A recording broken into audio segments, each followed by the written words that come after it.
মুস্তাফিজুর রহমানের চোখ ধাঁধানো সব ডেলিভারিতে চোখে সর্ষের ফুল ব্যাটারদের। প্রথম ওভারেই পেলেন উইকেট। 4 ওভার জুড়েই ডট বলের মেলা। ওদিকে পারভেজ ইমনের এলবিডব্লিউয়ে বাংলাদেশি আম্পায়ার সৈকতের সিদ্ধান্ত বদলে গেল রিভিউয়ে। রবিবার পিএসএলে লাহোর কালান্দার্স মুখোমুখি হয় করাচি কিংসের। আগে ব্যাটিংয়ের সুযোগ পায় লাহোর। টাইগার ব্যাটার পারভেজ ইমন উইকেটে এসে সংগ্রাম করেন, ছক্কা হাঁকিয়ে বড় ইনিংসের আভাস দেন, কিন্তু সেটা বাস্তবে রূপ নেয়নি। সালমান আলী আঘার বলে এলবিডব্লিউর ফাঁদে পড়েন ইমন।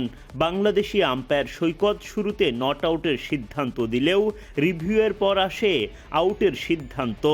12 বল খেলে 12 রান করে ফিরে যায় ইমন।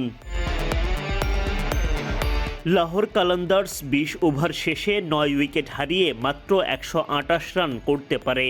এরপর বোলিংয়ে নেমে ইনিংসের 8ম ওভারে প্রথমবারের মতো দ্য ফ্রিজের সুযোগ মেলে।